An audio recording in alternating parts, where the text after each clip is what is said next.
The following program contains views that are not those of WVTC, iNetworks Communications, their subsidiaries, affiliates, or financial supporters. I want to be there and baby dance the night away. I let my head down to fly one.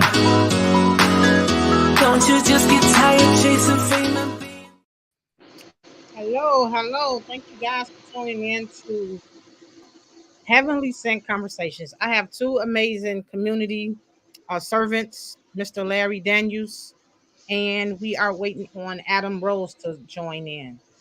So, Larry, thank you for taking time to come in on to WVTC Radio to allow me to interview you and talk about some of the amazing things that you're doing and who Larry Daniels is as a person, right?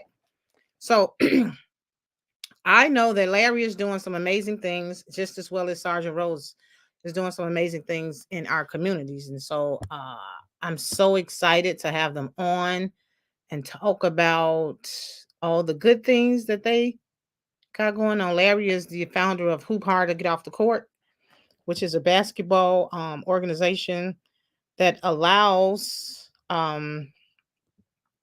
youth from everywhere, all over,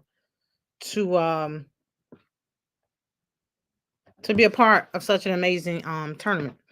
And so he has all different types of different ethnicities that he has partnered with, and he's just doing some amazing things over there at Father Flager Saint Sabina Community Center.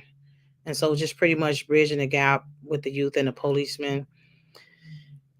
Awesome. I'm not sure what happened to him. I think he got cut off, but just to share with you guys. So I decided to host Real Men, Real Talk, to give men a different platform. You know, we want to get up and close and personal with them, as well as see what it is that it gets them sick. Mr. Daniels, how are you, sir? I'm good, Stan. How you doing? I'm well.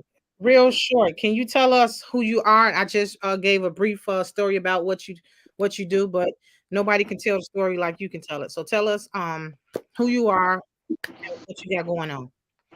Hello, everyone. My name is Larry Daniels. My organization is called Hoop Hard to Get Off the Court Basketball Organization. I partnership with CPD and CFD. We host, and with Father Michael Favorite at Saint Sabina, where we host basketball events for the kids. It's not really more about basketball, but it's about bridging that gap with CPD, bridging the gap with CFD, and bringing kids together to show them that no matter what the color is or your skin, you can be with anything. You can be anything God bless you to be. And I'm so thankful for Cynthia for what she do with the kids. Thank you. Because she do more than what I do. She got a passion with the animals. So I commend her for that, because you got to have a passion to deal with animals. And that I must commend her for, especially being a Black girl. It says a lot. She love the animals and the kids. So. Appreciate that, Mr. Daniels. So, Mr. Daniels, with that being said, it's safe to say that you're a community servant because you serve the community in all different type of capacities. And so, what do you think are qualities and skill sets that an individual should have in regards to working with children? Honestly, Cynthia, and I say, you hear me say this a lot, on the record, off record, an individual first got to love and respect themselves.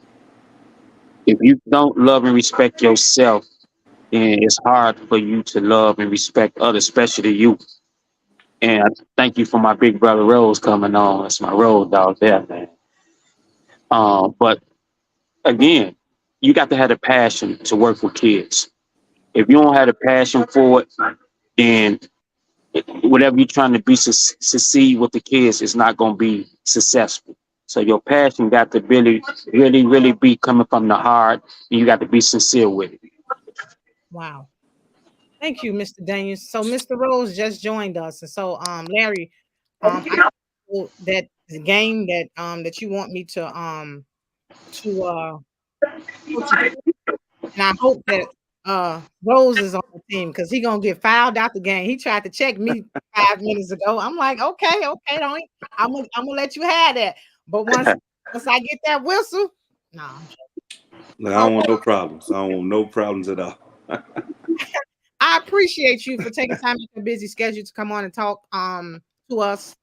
This is our platform, WVTC Radio, and I'm so excited that they allow me to have to be the publicist of this. As you both know, we've won 2 Stellar Awards on this station, 2 Stellar Awards, the same Stellar Awards that Kurt Franklin got and all those big icon gospel singers. So to be in the same room and on a platform with them is just something I'll never forget. And so I'm so grateful for WVTC Radio for seeing something in me to allow me to be a part of such an amazing network. So kudos to them. Kudos. It's well deserved for you. I'm proud of you. So, Mr. Rose, I was just talking to Larry, and we talked about, safe to say that you both are community servants because you guys serve the community, regardless to the capacity. And so, I had asked Larry, so everybody we understand can't deal with community or kids. So, what do you think are some necessary skills, some skill sets, and qualities that an individual should have while serving the community and kids? Because not everybody possess those. So the thing about it is that we have no choice. You know, it's just like a parent having a child. You know, it's always going to be good times, it's going to be bad times, but it's the responsibility of the people. You know, at the end of the day, it's our responsibility, right? When we were coming up, the village raised the child, not just the parent, but the village. So I think we need to get back to that, and I think we need to show, because that's the problem. A lot of people don't show our children, our youth, what it is that they want to see. Why not show them? You know what I mean? If you see them, speak. Say hello. There's nothing wrong with saying hello. I promise you, you would be surprised what a hello can give you. You know what I mean? They might not even get that at home. Just showing love, just being embraceful, just being yourself, how you would treat your children. You know what I mean? Correcting. It's just certain things that you could do to allow them to see something totally different than what they're used to, or to remind them of what it is that they're used to. I think that's the foundation of bridging that gap between the community, strangers, people, police. I think that's the gap. You know what I mean? It all starts with a conversation. So with all that being said, Larry, how do you prioritize mental health, and how do you deal with stress? What is it? What's your go-to? What is it that you do when you're away from everything and everybody? How does that? What does that look like to you? Honestly, Cynt, I'm gonna be real with you. When you have faith in God, that's the best medicine to have to deal with any situation, stress or whatever. Now, and that's the problem with society. A lot of people don't believe in God because I talk to a couple of youth. I talk to a couple of youth, and I tell them they think they just woke themselves up this morning. No, you just ain't woke yourself up this morning. So I tell them at the end of the day, God the one woke you up. But until I'm gonna tell you this, and I'll be real, until the government get everybody to believing in God, we're gonna be at a standstill. But I'm not gonna be at a standstill because I know who's the author and finisher of my faith at the end of the day. I love it. So stress kills, honestly. And a lot of people, they don't want to face it, but I just thank God stress don't even bother me. Rose. Rose. Oh, so me? Yes, sir. Okay, this come quick. This is like a lightning round, huh? So You used to it. no, seriously, to piggyback off my bro Larry, man, God first, right? But also family, friends, just having different outlets. Like I promise you, like basketball. That's one of the things that me and Larry have in common, basketball. When I was younger, I used to use the basketball court as my outlet. You know, I got a chance to get away from every problem that I've ever had and just left it there. You know what I mean? It was so much more than just a sport. You know, I got a chance to make different decisions. I got a chance to do so many different things that to help me in real life. from discipline to decision making to everything, right? And then I have everything else. My family, one of my best support groups that I could ever have, right? So I think a lot of times we need to get back to communication. We need to be able to speak what's going on versus holding it in and letting it bottle up. And then when it gets so heavy, we just explode. We need to have those conversations. We need to have hard conversations. We need to let people know what's going on with us. And we actually have to be able to listen to constructive criticism. You know what I mean? To see what it is that we are going on. And I think a lot of times we don't always have that. No, I agree with you guys. Because like you just mentioned, basketball is an outlet to so many black and brown young men and women. It's almost like it's the only hope because that's the only sport pretty much that is dominant in our community and easier to find a resource. Although baseball at one point was the highest paid sport, baseball isn't really talked about or presented to our children. And so to see so many kids that just come into the gym and that they live that is awesome because I mean if you take that away, it ain't really much that they can do. And then the fact that when Larry have the basketball tournaments, he's got the police there, he's got the fire department there, and just to see so many of them interacting with the kids, it's like almost not even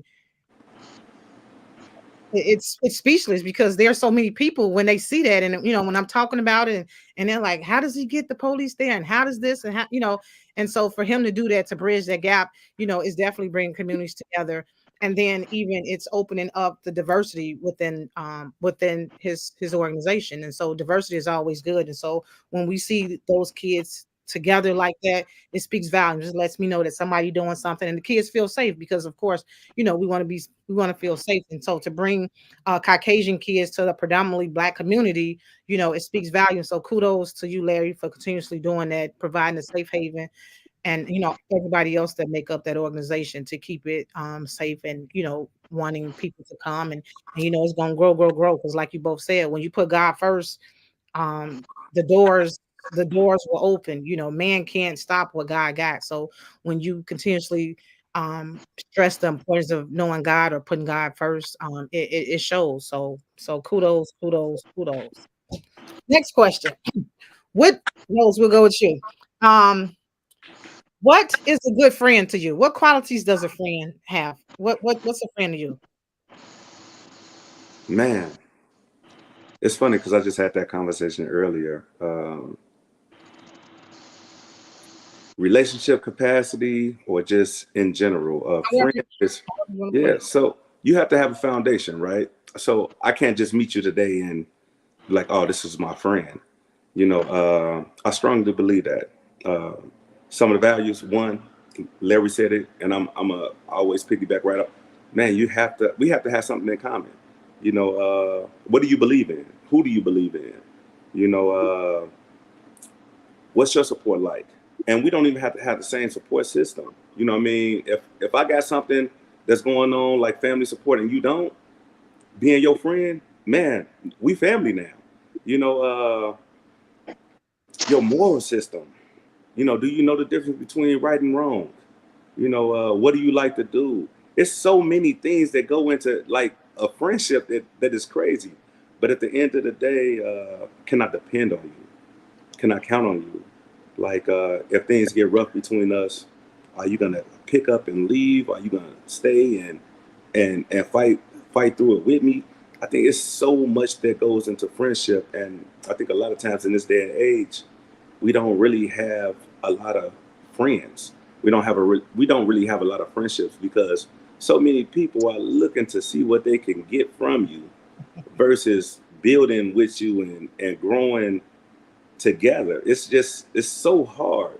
But to me, a friend is someone that supports you, someone that genuinely loves you, someone that wants to be there with you through the thick, the thin, the good, the bad.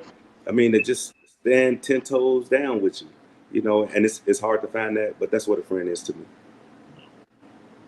Mr. Daniels, Yes, ma'am. what is a good friend to you? Because so often we hear people using the friend word or the best friend so loosely, and like you just said, Rose, I mean,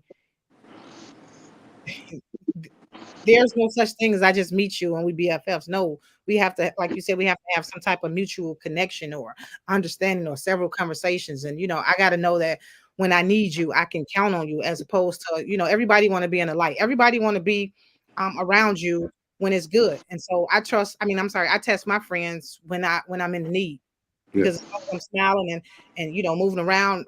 We got a million people. For instance, look at rappers. Rappers keep 10, 20 people with them. You know what I'm saying? And so are those, and can we genuinely say that all those people are there with them because of friend? Of course not. So Mr. So Dennis. Sam, before Larry answers his question, Larry is the true definition of a friend. Oh, That's my guy. oh, how cute. That's Wow. my bro there, man. But Sam, it's crazy. When I first met Rose, who she was a commander at the time, Sonora Ben, and she was like, "I want you two to work together forever."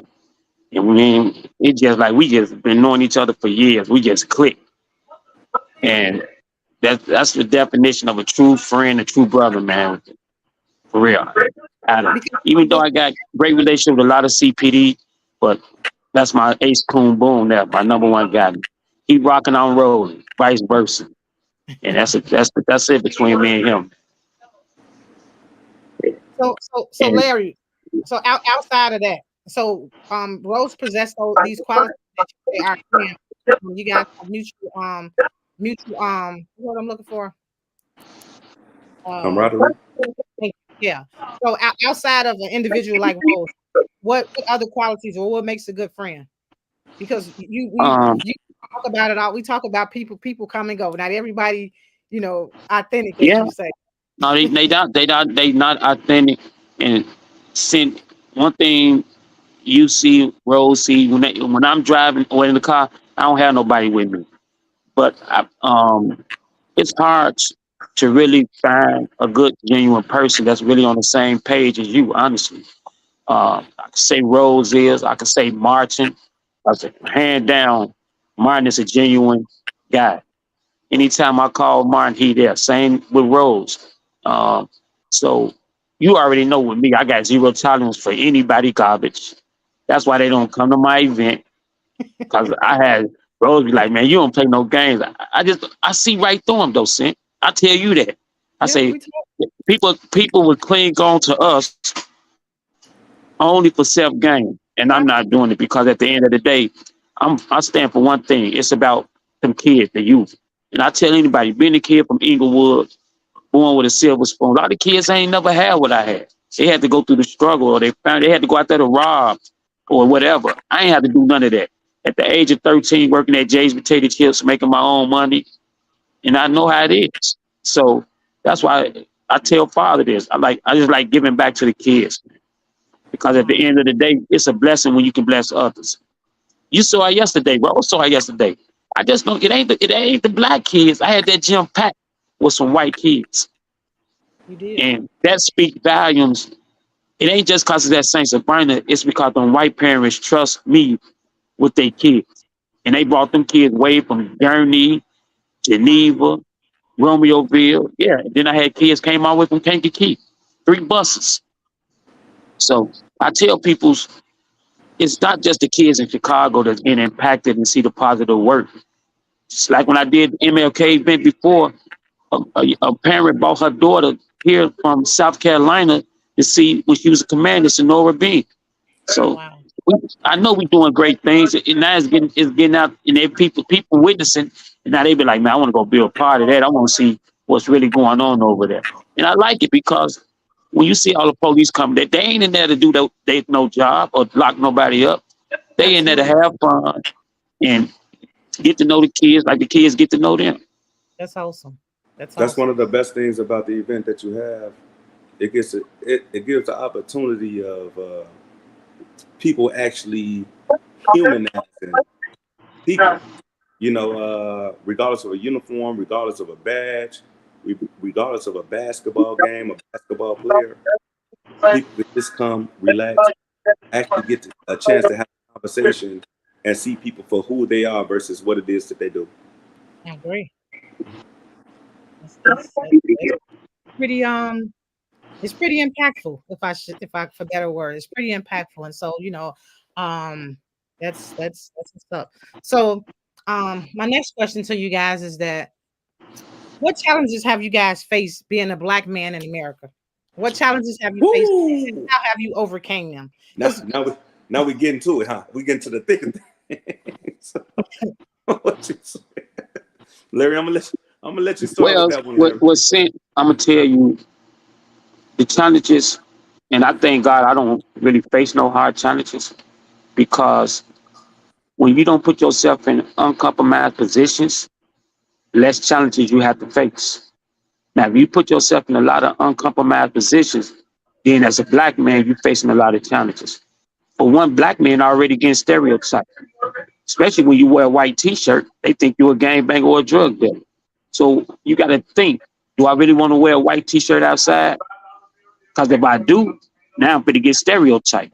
Even with the dreadlocks, Larry, even with the dreadlocks. Yeah, now when you got dreadlocks, you stereotype. So you want to, when you know better, you got to do better. When you already know they stereotype you for this or that, why put yourself in that position? I don't want no dreads, and I don't want a white t-shirt. So why put yourself there? But some people don't think fat meat is greasy. They want to test the water. I want the dreads. Now, when you got the dreads, mistaken identity. So one thing about me, you see, everybody see, I'm not going to put myself in no compromised positions where I got to face a challenge from anybody, or I got the answer for stupidity. And Larry, being around the wrong group of people. You know what I'm saying? Yeah. Being around the wrong people. You know Yeah, these people and everything. So so you can't be around. And I tell people, I just was telling Martin this yesterday at the event. It was the first time a lot of parents met me. They're like, we heard about you. I say, what you see is what you get. I'm being real with you. I just told them that. What you see, what you get. I don't think I'm better than nobody. It's for the kids. End of the day, it's for the kids, because why would I put myself in a position? The kids looking up to me now, they be like, man, he did. No, it just ain't. No. That's the way I am. If I can help you, I'm gonna help you. If I can't do nothing for you, then I ain't gonna even stir you on and say I can make this happen when it ain't gonna happen. And I thank God for yesterday, because I was gonna tell Roseanne I didn't even know the CEO of Buffalo Wild Wings was at the game yesterday. He called me, that they gave him my number. He called me, they say, hey, I want to sit down with you and CPD. We want to host the next event you do, which is MLK. Wow. I say, what? He say, man, I go to a lot of basketball events, but to witness what I witnessed firsthand yesterday, I never saw nothing like it. And I say, okay, well, not only are you bringing police and just regular police that we see on the street in blue shirts, you bringing white shirts, you bringing sergeants, you bringing. I mean, I can't tell you a time with me personally, I've been in the same room with a fire chief. You know what I'm saying? I have several friends that different parts of law enforcement, but just to see the different levels of leadership that you have, it's like, wow, this dude got white shirts now. This guy got. I'm gonna tell you. I don't mean to cut you. I'm gonna tell you how that happened though. When I first started in Inglewood, he was just a commander. My big bro, good dude, Larry Snelling. That's who really, really got behind me. When he got behind me, that's when I started meeting. When I got Charlie over there to the softball event, when them people couldn't believe that, I got Sonora behind me, and I got Commander Tate, the Godfather, and I got Commander Courts. But I've been had a relationship with them. But when they got to the white shirt, like Rose said, that's a different ball game. It opened more doors for you. Now, everybody looking like, how's this guy getting all these commanders or these deputy chiefs or the sergeants? Because when they was officers, they saw my work. Like Lieutenant Dixon said, he said, man, I never thought in a million years you would grow so fast. And I told Lieutenant Dixon the other day, I said, let me tell you something. When God speaks to your heart, you follow God. When God told me to leave Inglewood, I left Inglewood, and the next day I get a call from Father Mike. He said, man, come over here to St. Sabina. Let us You pray. can do all the basketball games here, He brought man. you the rose. He brought you home. Yeah, Father, it's crazy. Father, look, Cynthia, Father called me over there. That's how I met Sonora and Rose. Cause of Father. Through Josh, preaching police. He introduced me to a lot of police, but Father opened the doors that no man can shut. God said, man. And I took off from there, honestly. Being humble, grateful. Like I was just at the press when I got the award from the president. They did they hear the work in Washington. They just say, man, we never saw basketball did on this level for little kids. At the end of the day, you should have saw the kids yesterday. A lot of the kids that they first time playing in my event, they come hugging me. I'm like, nah, I'm just the white kids just tripped me out yesterday. They be like, I couldn't believe how them white kids was just hugging me. I'm like, what I do? They're like, we I never already played an event like this. The I knew kids it couldn't blew believe you. it. It blew me. But one thing I love about them, they came, and kicked ass, and they closed. They silenced that gym yesterday because our kids thought they was gonna come in there and just lay down for them. Them teams came in there from out of town and did what they supposed to do. And not only that, Larry, you're giving these kids memorable keepsakes. You're giving these kids rings. You're giving these kids plaques. You're giving coaches plaques. You're giving you're giving keepsake jerseys. You know what I'm saying? And so you both know when you go to tournaments, it's all about the money. Ain't no ring, ain't no trophy, ain't none of that. None of that. You win and You deuces. go. Yeah. Right, exactly. You're giving kids a personalized memorable item that they can forever have. That's what it's about, though. Get them, like I told, my thing is when them kids see me when I'm old, they're gonna be like, man, this the man here that opened doors to me.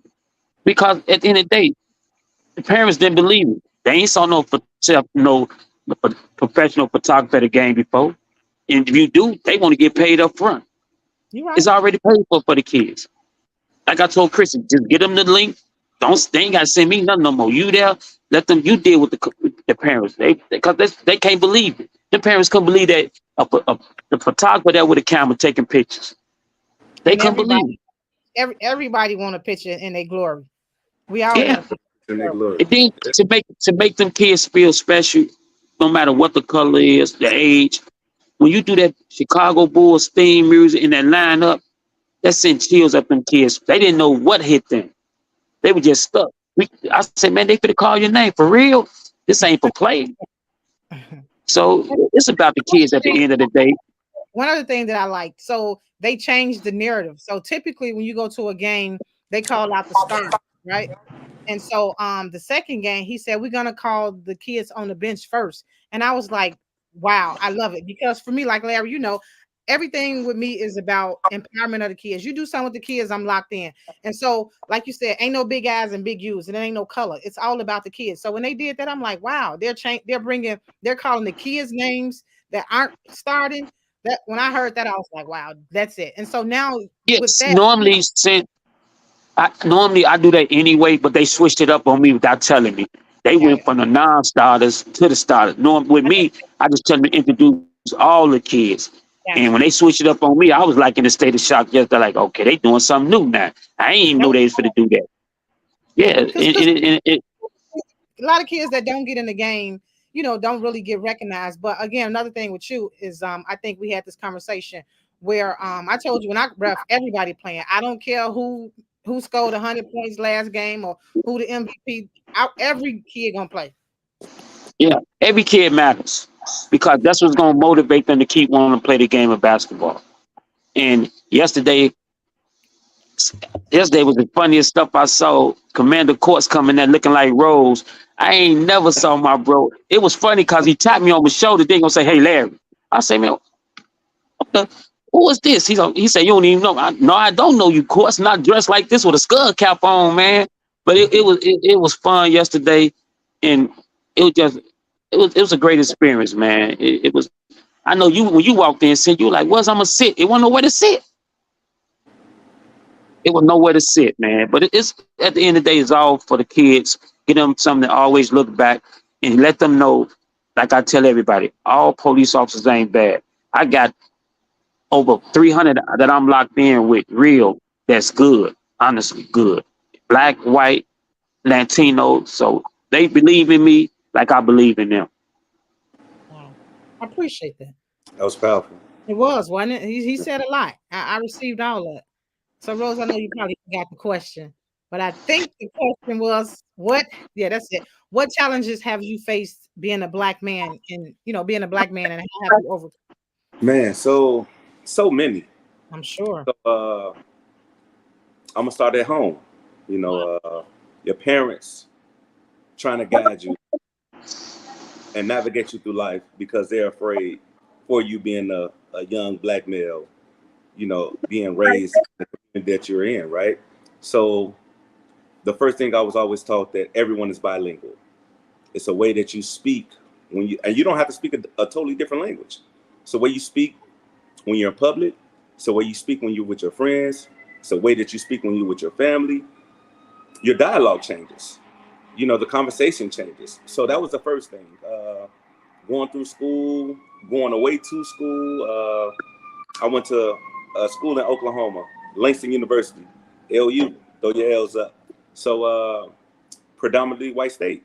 They considered that the Bible state. Maybe 16 miles down the road, it's a city called Stillwater.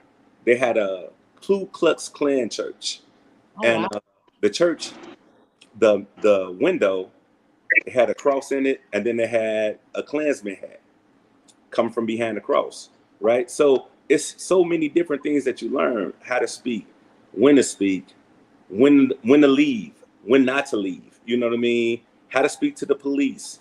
It's so many things that you have to do, so many things that you have to change about yourself that you shouldn't really have to do.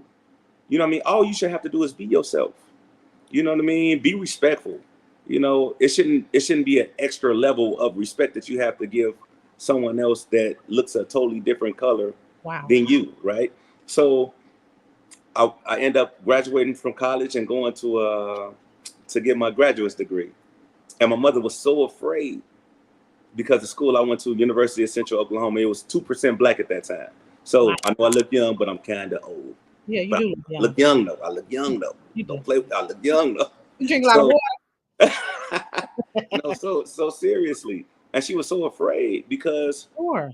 it was 2% black. And she said, man, why you want to go there out of all the schools? And I told her, I said, man, I'm ready.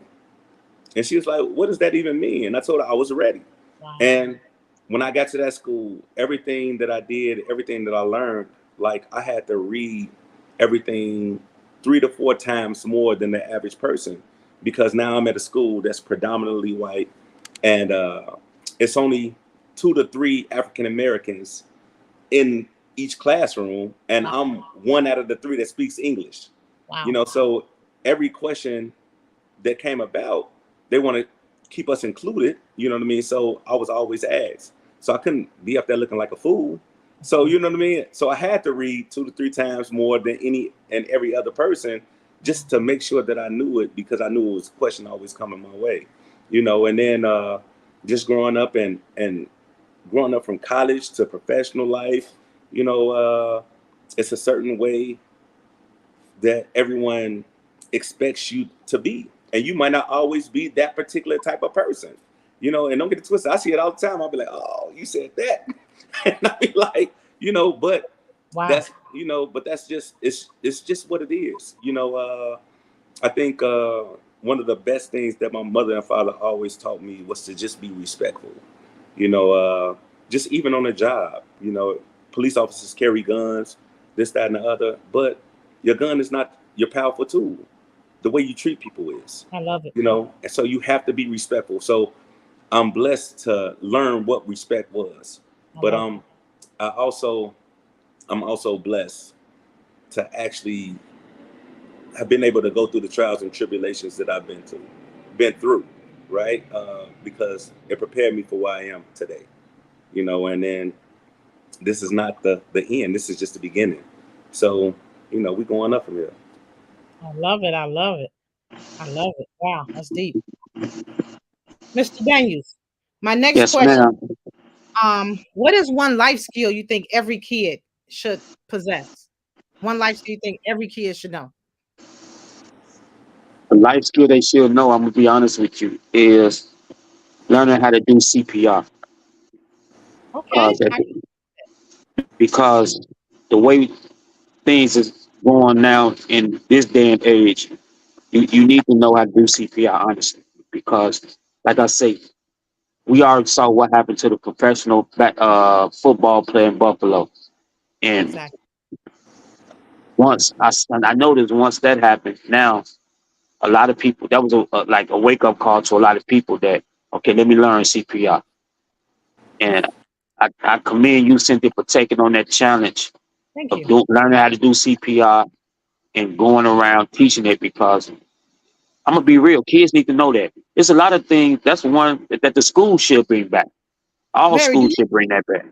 I've talked to so many different coaches and they ain't got a clue to how to perform CPR. I was just reading, so I'm always educating myself on that. There was a kid that played football, and so he ended up dying on the football field because no one, not a coach, nobody in the stands knew how to perform CPR. So of course, And not one person. one thing, Cynthia and Brother Rob, I'm gonna tell you, until we as blacks wake up and stand for something, we'll keep falling for anything.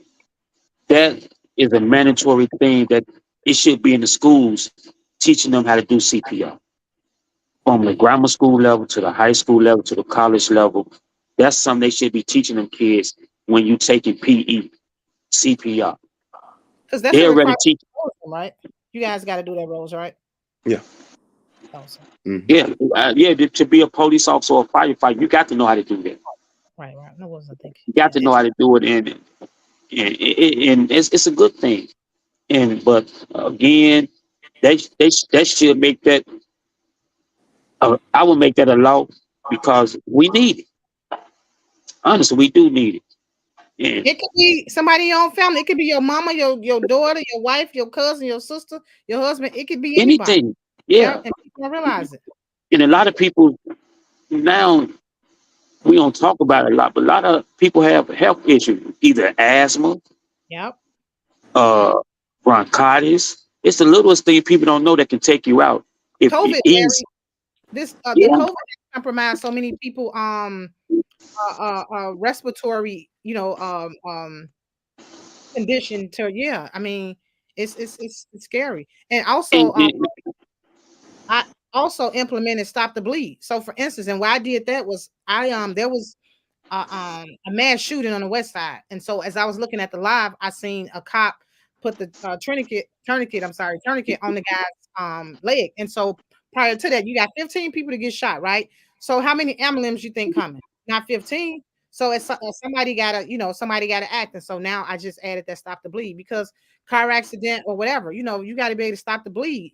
It could be a life or death situation by you just stopping the bleed. So yeah, Yeah. people need to get educated and wake up. Man, saving your life and the life of someone else. Exactly. Because you never know when you're gonna need it. That was one of the best things that the Chicago Police Department could have ever done was a Lee Mark course where they teach you CPR and stop the bleed. Because now you're saving a lot more lives. Absolutely. We're not just looking, you're actually activating yourself to prevent a death until medical services can arrive on scene. So it's a beautiful thing. Yeah. So I commend you on doing the CPR and stop the bleed courses. Yeah. one So thing I can say about her, Rose, she gonna try everything. I never met a lady like her. Cynthia sees something, I'm gonna try this. I But get it from everybody. if Yep. She a woman with many hats.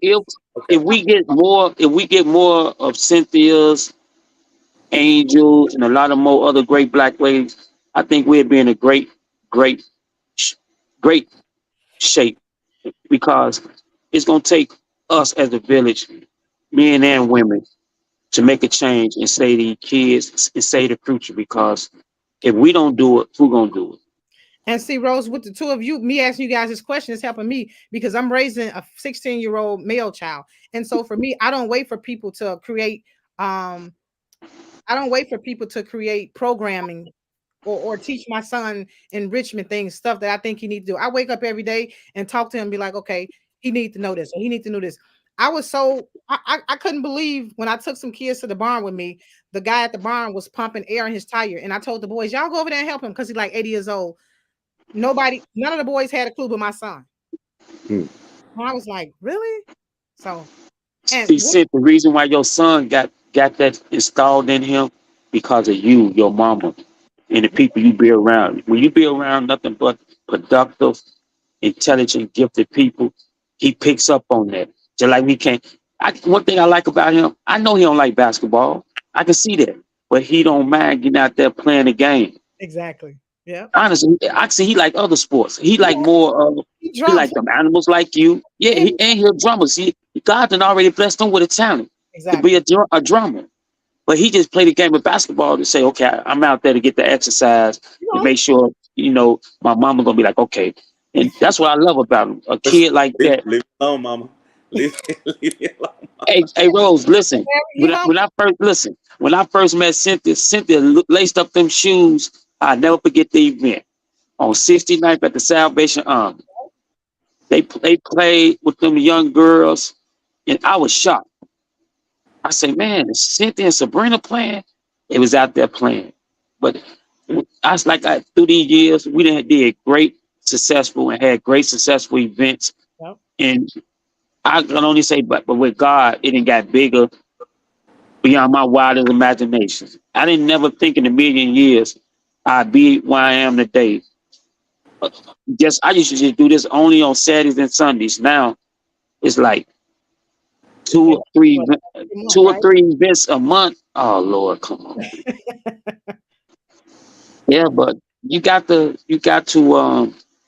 and the one thing I like about your son and you, Cynthia, a lot of kids that y'all bring around him, they pick up though. They might not know it, but they pick up. So he's a real true role model for a lot of kids, man. I give him credit for, because when kids is in his presence, they see greatness. And so when they see greatness and they don't get greatness no place else, they're gonna always flock back to Cynthia. Cynthia, where your son at? Because they know you producing greatness. You ain't gonna get him no watered down cornbread kind of anything. It's gonna be authentic, it's gonna be real. And that's why a lot of kids flock to you. That's why a lot of parents take to you. Just like Rose. Rose ain't finna give you nothing fake. What you see, what you get. And Rose, like when he get on me sometimes, like, bro, why you so mean? Bro, I just got zero tolerance, man. That's all it is, man. I just got zero tolerance because I want everybody to do right for the kids. Because at the end of the day, when you do right by the kids, that's when your blessings come. That's when they come. And like with Cynthia, when somebody called me and say, hey, you want to do something at Oak Park? No, I know somebody living in Oak Park. Let me call her and y'all deal with her.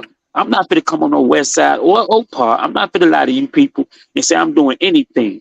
I'm staying where God bless me at. That's in the 6th district at St. Sabina. That's it. That's all. Anything I do outside of that is because somebody begged me, or like when I did that event downtown, that was an experience for not just the kids, the experience for grown people, especially CPD, because they begged me. Man, can you get CPD down here? Me and Rose did a walkthrough. That man didn't believe it when he saw all the CPD. He said, how you get all of them to come? I say, man, didn't they come? He said, I want to bring them back. I know you do. I know you do. Because you couldn't get CPD here. A lot of people be like, could you get CPD to do this? I say, I can if I want to. He said, if I want to. If I want to, Yeah. Yeah. Yeah. So Rose, what's one quality? No, I wouldn't say quality. What's one life skill you think every kid should know? Thank you for that, Larry. So I think, and this might not be considered a life skill, but it is. I think the etiquette of speaking, and Oh, when I totally. that it's not about just your regular ABCs, but how you speak. How you speak with love, how you speak with respect, I how love you speak with loyalty. I think one thing that our our children are lacking is the lack of respect for others. It's the lack of love that they're receiving. When I speak to my son, I speak love into my son. If he does something wrong, I hold him accountable for it. I tell him to hold the door for people. I tell him, you shouldn't have said that. I tell him, and I teach him how to be respectful to other people, because I'm not going to always be around. His mother's not going to always be around. People that love him are not going to always be around. Keep going, y'all. I got to get my charger. Yeah, but I think you should still be respectful in a manner, whereas regardless of if I'm around or not, you should still be able to be the image of me, of what I put into you. You know what I mean? Versus what you don't see when I'm not around. You know what I mean? And I hold them accountable for that. So I think that should be one of the things that every child should have installed in them, is the etiquette of being able to be respectful, to speak with love, and to have loyalty as a foundation and a base.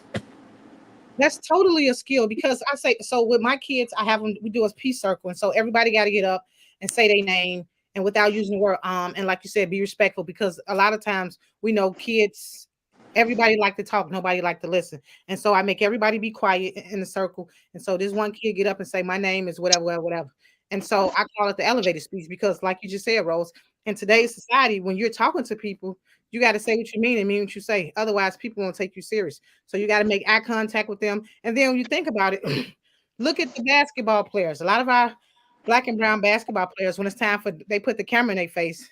The boys, for the most part, twirling their hair and they and ain't got a clue. And I'm like, no, we got to do better. So no, that's definitely a life skill. And even with my son, when you talk to somebody, you stand up, you look them in the eyes. That's a sign of respect. So no, I appreciate you saying that. Definitely. Oh yeah, and then a lot of when the way we was raised, Cynthia. Yes sir, no sir, yes ma'am, yes no ma'am. A lot of kids don't even know what that is in this day and age. They tell us, "What's up, yo?" Is that the way you? I had a kid text my phone this morning saying, "Hey, yo," I say, "Man, you got the wrong number. I know that's right. You got the wrong. What is yo? Come on, make it make sense. What your mama teaching you at home? No, nothing." And then it is, and then the educational system is failing our kids as well. They're not teaching them the proper English. They're not teaching them the proper grammar. Them teachers is there to get a check. I talked to a couple of teachers. They tell me, Larry, I'm not going to argue with these kids. And I say, so if you're not going to argue with them or stand up and show them right, why you a school teacher? Honestly, you just want the check. But you failing our kids. And people don't wonder why these kids from these suburbs is much smarter than the kids from the city. And see, Larry, that goes back to why I do the things that I do, because case in point, they took calligraphy writing, cursive writing out of schools. And so you both of y'all know that when you're writing a check or when you sign an important document, sign off on it. You gotta write it cursive, right? And so you can't print. Yep, I do all these things to make sure that my son at least have an idea when he's out in the real world. Because, like you said, those suburban schools, they ain't missing a beat. Period. Cynthia, you know what? You know what? And I talked to a couple of suburban, like I said, I live out there in Wheaton. I talked to them. And one thing I like what they said, it's the government. Because the government, when you take these things out of schools, and you send our kids up to be dummies and fair. End of the day, how is this school district in the western suburbs ain't that bigger than CPS, but they got more accurate in everything they do for their kids? In the city, it's about money. Them suburbs, the money that they do get from the federal government, they not taking it. They put it in that school because they want their kids to be successful. And one thing I like about the western suburbs, they all stand up together, from the gas stations to the restaurants to the big box stores, the little stores. They support them kids. I took some kids out there to Wheaton. It blew their mind that the outdoor court got glass backboard on. They couldn't believe it. They like, oh, I say, man, you see how these people treat their kids out here? They parks in real parks, not like in the city. Well, bring Not them to like the in the backyard, city. Larry. We can show them a glass backboard in the city. Yeah, I know you got one Bring, at the bring house. them to the backyard. Yeah, see, I know you got one at the house. Yeah, So, see what I'm saying? so, It just, so it, to follow up on what you're saying, Larry, I think accountability, right? When we start talking about accountability, we talk about what we're doing to assist. You're being accountable for a lot of parents by exposing children to things that their parents should expose them to, right? But it shouldn't be your responsibility, even though you're willing to take it on. And that's one of the main reasons why I support you in everything that you do, because you take on battles of that other people, parents, should be taking. You know what I mean? By the exposure, right? So when we send our kids to school, we send them to school. We send them to school to learn. But when they come home, we have to reinforce what it is that they learn. Correct. You know what I mean? That's one of the things that Cynt is doing with her son. You know what I mean? She's exposing him to different things, and she's making sure that he's obtaining the knowledge, right? So, and I'm gonna tell y'all, and don't judge me. Don't judge me, please. Don't judge me. So my son is in 6th grade now. So I had to relearn math to teach my son the math that he's learning, because it's not the same math that I learned when I was going through school. Correct. So now I can't tell him. It's fun. I can't tell him, and I hope there's a lot of people out here like this, because if y'all judge me, if I hear anything in these comments, oh, it's gonna be a problem. So I'm saying I can't show him that I don't know it, because he's gonna be like, well, Daddy, you don't know this, that, and the other, and he'll come up with the right answer. So I had to actually sit down and learn the math that he's learning. I sent my son to a program called Mathnasium, but I learned what they do at Mathnasium, so I can also teach my son how to do the 6th grade math. I used to think the television show, Are You Smarter Than the 5th Grader? I used to think it was a joke. And then I started actually listening to the questions that they were asking people what 5th graders should actually know. And it's a lot of people that don't know what you should learn as a 5th grader. You know what I mean? So it's different. So accountability. So we have to actually take the time out to teach our kids what it is that we want them to know, and what it is we want them to learn outside of what the school is actually teaching them. And we have to reinforce what the school is teaching them while they're at home as well.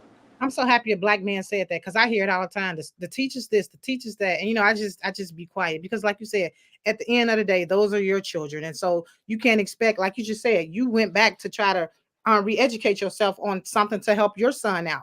So who's to say that the teachers don't know that they got a curriculum they go by? That don't necessarily mean that they know. And so for you to do that, I commend you with that, because my son come home and I be like, dude, man, you gotta, man. It's so many steps to get the answer number 7. 3 + 4 is 7. But now I gotta take all these extra steps. I gotta take 5 extra steps to get 7. you gotta show it. And you gotta show the work. What, man? Let me tell you this. I want to have a parent-teacher conference. What you say? Like, no. You ain't wrong at all, man. And so again, I'm smiling on the inside, because you're a black man, wanting to usher your 6th grade son into what, into what he should know, because like Larry just mentioned, in them suburban schools, they got it. It ain't, they got it. And so, man, I appreciate that wholeheartedly. So let me ask you about this relationships. So do you think that the image of black women has changed, or the role for black women has changed? I think we knew it was heading that way. That's one, and I'm gonna say that because of it's funny. I just had this conversation earlier, and I'm not gonna get all the way into it. But the image has changed. But I think it was already heading in that direction. I think everything that you see on social media, everything that you see that's quote unquote newsworthy, everything that you see in a magazine, I think that kind of shaped the path that we're going into now. right? Women being independent. You had a song, independent. What is it? Beyonce. Beyonce. Yeah. So it's so many different things, and people listening to it, they're buying into it. If you listen to something multiple times, if you read it multiple times, if you see it multiple times, you begin to believe it.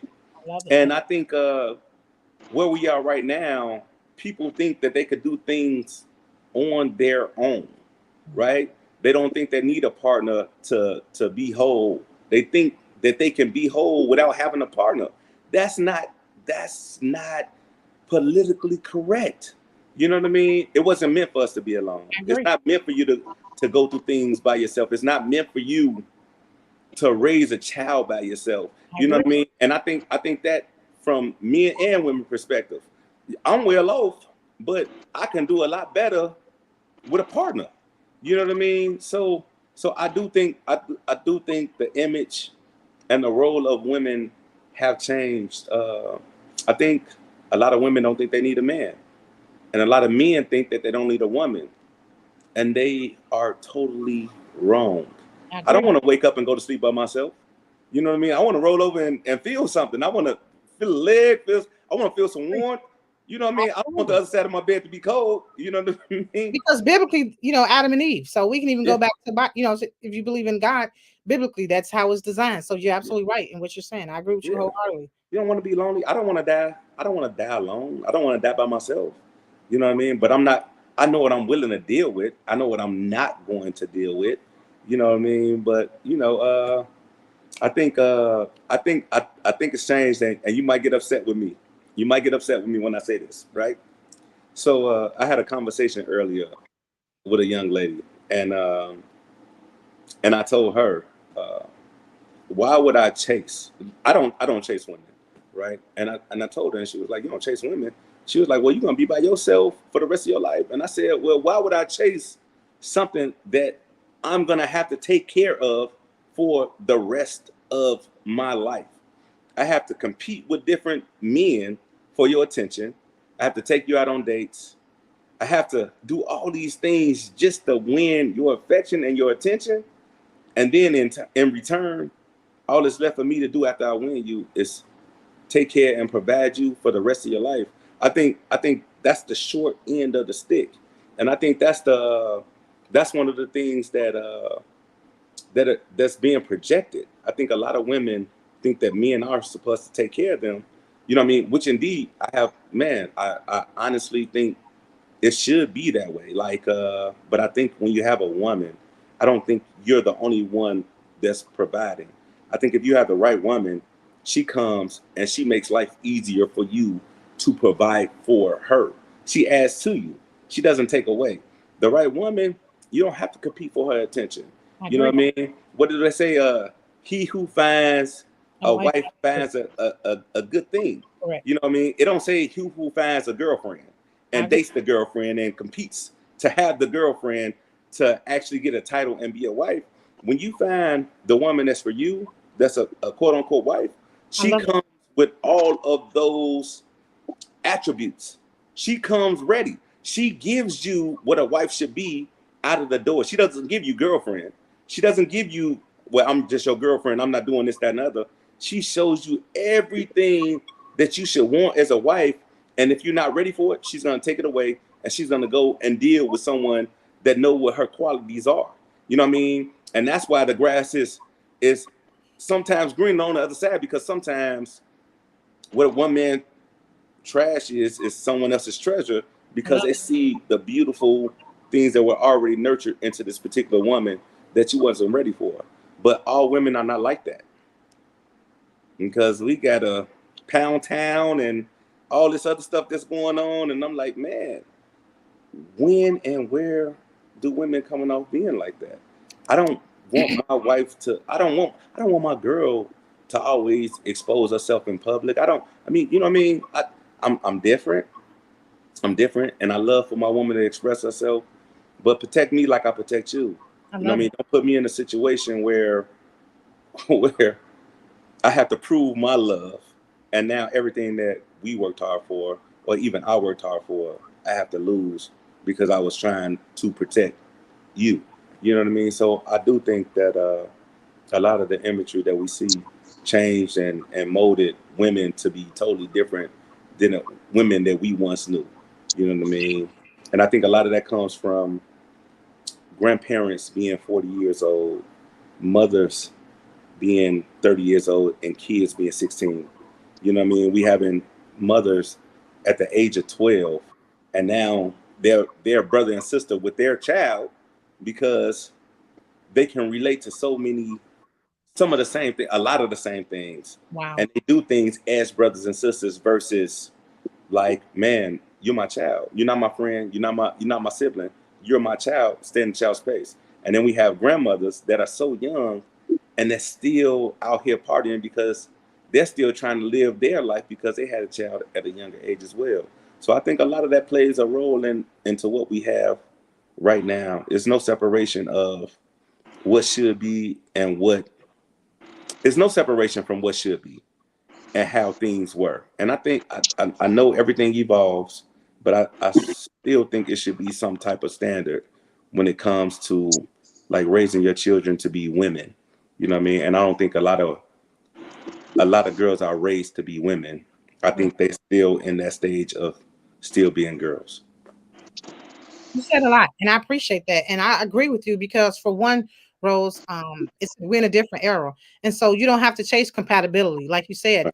We still this thing with these new rappers and these expectations of what a man should do for a woman is absurd because like you said, if you're not bringing as a woman, if I'm not bringing things to the table, how can I put all these requests and demands on you when I have nothing? I'm just going by what the rappers say that I should do and the image that they got, and that's all I'm working with. And so what you said, man, what you said separated the men from the boys. So until these women wake up and realize it ain't sweet out here, you got to don't no man want to be with nobody that ain't doing nothing, okay? And so, regardless to how fine you think you is, at the end of the day, like you said, there has to be we have to balance each other, and if we don't, we just don't. What are we doing? We just going through the motions, and so and as you get older, you will want to um change your way of thinking. You want to change your way of thinking. We got kids now, so we got time to be playing games and being with 5 women and 5 men. Like that's is different.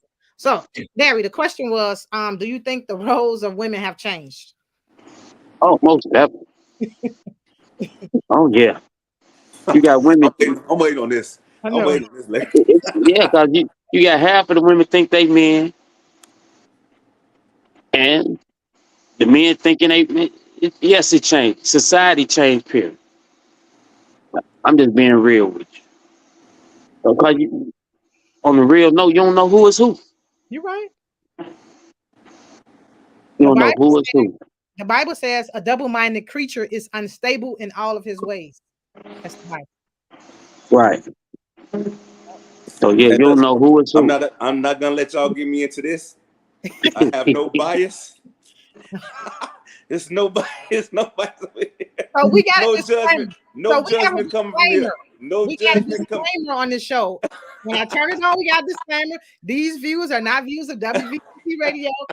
These are personal views. No, we're just and so. I mean, it is what it is. You guys got eyes. Yeah. You guys got eyes. I'm sorry. So, got two more questions, and so that I'm glad you made mention of that because my next question would be, what is your love language? So I was at church one time, maybe about 15 years ago. The pastor talked about love languages, and I'm like, what? And so I've been big on love languages because for me, love language, the 5 categories that they talk about. Are you familiar with the love languages? I am. Okay. So for me, I'm able to categorize the individual that I'm dealing with because case in point. So if my love language is quality time, and you're giving me a different love language, I'm not being real receptacle of that because that's not my love language. Yes, that's awesome, but this is what does it for me. And a lot of people, ain't got to that part. And so I love the love languages. So what's your love language? So I have two, right?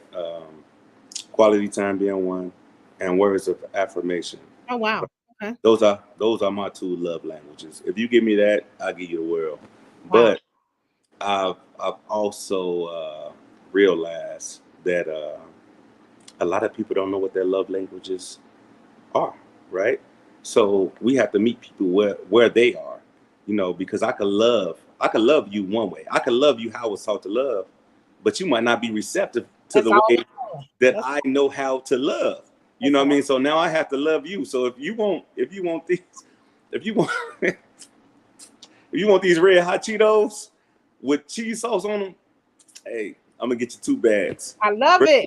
Versus that one. But I'm saying that to say you have to meet people where they are, Mhm. and you can't expect people to be what you want them to be. You have to be able to understand who they are and be able to love them entirely for who they are versus what you want them to be. Because I think that's why a lot of relationships don't work, they don't last, because we don't genuinely know who it is that we're dealing with. And that goes back to you on a foundation of friendship. The majority of the people that we date are not truly our friends. It's something that we see, it's something that we imagine in our head of what could possibly be, but we don't take the time out to actually know if we could deal with this person on a everyday basis, Wow. right? We don't take the time out to see if if we have a disagreement, if we could work through it, And I think a lot of that is why the roles of women have changed. Indeed. That's one. I think a lot of it is why we have a lot of single parents, men and women. I think a lot of it is why we have a lot of breakups, because one, we don't know how to communicate what it is that we really want in life. Yes. Two, we don't love people the way that they need to be loved. We love them the way that we want to love them. And if they don't receive what it is that we're giving them, we turn our backs and we walk away. And that's why friendship is so important, because if you have the foundation of a friendship, why would I want to hurt my friend? I Why love it. would I want to not talk to my friend that I've been friends with forever? You know what I mean? It'll hurt me more to hurt my friend, to lose her. You know what I mean? But it's a lot of things that we don't really get. And as you get older, you start to understand, because you lose a lot of people that mean so much. You know what I mean? We take so much and we invest so much into meeting the person, and then we just walk away from it. Wow. That's a lot of investment that just went down. That's a bad investment. You know what I mean? It just went down the drain when you could actually nurture what it is and build on top of that and grow and continue to grow. You know what I mean? So quality time and words of affirmation, that's what it is for me, because I'm gonna always breathe life, and I'm gonna give you the attention that it is that you need, because once you lose that, oh, you're gonna you're gonna miss that. Love you're it. gonna you're gonna no, seriously, you're gonna miss it. So that's why I am with it. So, one more question. Um, have you ever read the book, Who Moved My Cheese? No, I can't say that I have. Okay, well, I suggest you read that book. So, Who Moved My Cheese? So when I'm in a serious relationship, or even people that I call my friend, I tell them to read the 5 love languages and Who Moved My Cheese. Who Moved My Cheese are about 3 mice. All of my kids have read it. It's about 3 mice who are, cheese is the synonym for success, right? And so each mice go their own different way. And so one mice, he gets stuck because he's waiting on one of the other mice to bring him food, or bring him or to put roadblocks in his way. So he's pretty much leeching off this other mice. And then Entitlement. Okay, I see exactly. it. And so then there's this other mice. He doing him. And so after the kids read it, I listen to the audio. I'm always listening to audio because I drive for a living. And so I tell the kids. So now when I see them being stagnant or not giving they all, or waiting on somebody else to do something, I always refer to them as like, okay, now which one of the mice you is today? And so it's like a reinforcement in the brain. Okay, I don't want to be the mice that that's ambitious for nothing and waiting on people to make stuff happen for me. I want to be the mice that's out here trying to make it, trying to find out what I need to do. And so yeah, it's about 50 pages. Listen to the audio, you'll love it.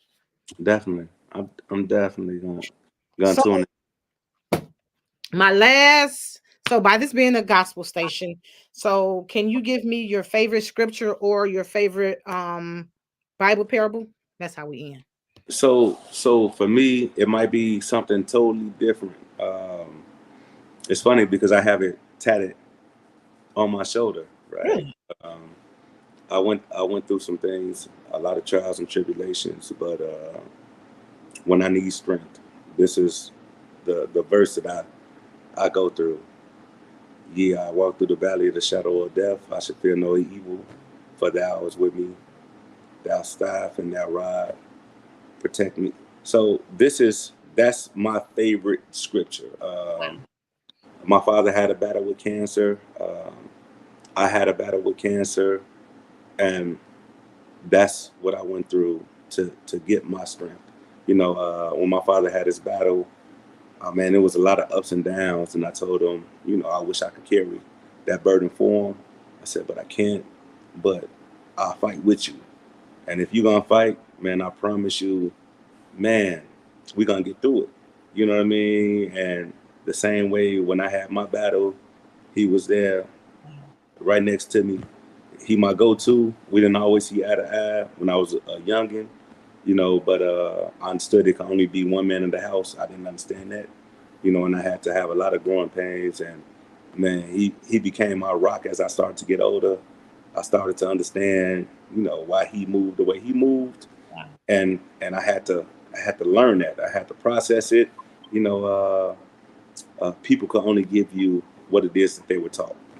That's all they have to pass down to you. You know what I mean? And my father's an amazing man. He's an amazing father. He's the reason I named my son Adam. So my son name is Adam Rose the fifth. I'm the fourth. My father's the third. I named my son after my father versus naming him after me because I was so amazed and proud of the man that he was. Wow. And that's one of the reasons that I put the scripture on my arm. So I always remember that. I know where I get my strength from. I know what it is I believe in. I know where my source of health, healing, direction, guidance comes from. You know what I mean? It comes from the one Almighty. You all might call him God. I call him Jehovah. Everyone has their different. And I'm okay with that. Yeah, Yep. but we all believe in a higher source, a higher Exactly. power. Whether we call them the same name or different names, we all pray to someone or some source that we believe is guiding us in the direction which it is that we should go. And this is exactly why the scripture that I have, which is the same scripture that but it's the reason I put it on me because I always want to remember, you know, that I'm always protected, even if I feel like I'm by myself or alone. I have someone that's actually there that I can actually turn to and ask for forgiveness, ask for help, ask to be better. Apologize for the sins that I've committed or thought about doing. It's just, man, you taking me to, hey, stop doing this. You taking me to church. you taking me, but I seriously, told you I wanted to get up and personal. All that other stuff don't even matter. Who I like to, because again, your story is helping somebody else. yeah, We don't realize that somebody else testimony, somebody else uh somebody journey could be our testimony. no, you're right. And Yeah, so mine is I can do all things through Christ which strengthens me. And that's the reason, you guys see me doing all these other things because I understand where my help comes. My help comes from God. And so watching my mom do the best she can for me and my son. And so she, and so everything that I am is because of her. So I thank God for her and um for her for her guidance. I'm getting emotional thinking about it. Mr. Daniels. And so our last question was um your favorite Bible scripture or parable in the Bible.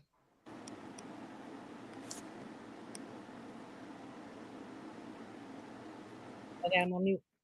he just spit on us again. Okay.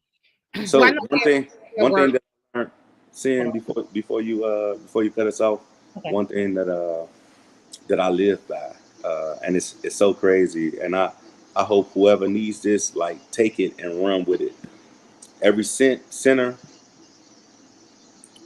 every saint has a past, and every sinner has a future. It's one of the things that I truly believe in. Regardless of where you are in life, what it is that you're doing, what you have going on. Every saint has a past. No one's perfect, you know, and everyone that has sinned or continues to sin, they have a future, meaning that they have multiple choices, multiple chances to change what it is that they're doing to be a better person. And I think a lot of times we don't know that because we're not, we're not taught that, right? We're not taught that we can change what we once did, what we once done. I think a lot of people don't know who they are individually, right? We don't really know who we are. We have to learn who we are, and that's a whole nother subject for a whole nother day. We don't know who we are. We don't know what it is, what we want out of life. We're winging it. You know what I mean? A lot of times you're not really taught, to be the person that you were actually meant to be. Absolutely. At the end of the day, we're programmed. You know what I mean? We're taught to go to school. We're taught to find a job. We're taught to find a woman, get married, have kids. That's the program. That's what we learn. We're not taught to venture off, create your own business, create your own lane. You know what I mean? Grow and be who you were meant to actually be. But every sinner has a future and every saint has a past. Don't ever forget that. I don't care who you look at. You can look at the police officers, you can look at teachers, you can look at the ministers, the preachers, whoever, however, regardless of their capacity, they have a past and they created their future, from their past. So, man, I just want to drop that gem, man. That's a gem. I ain't even gonna charge y'all for that one. Man, I appreciate you seriously for taking time out your busy schedule to come talk with me. I now see you in a whole different light, and that was the whole point of it. I know Larry is at work, and so man, I appreciate it. I appreciate you. So what I'm gonna do is at the end of the month, I want to have all the guys because I can have 10 men on this platform, and just have you guys just speak life into whomever is listening. So with that being said, thank you so much, Rose. I appreciate you. Be safe out there. Views made on the preceding program are not those of WVTC Radio, iNetworks Communications, or their financial supporters. Winning victory through Christ, WVTC Allsip Chicago, an iNetworks communication station.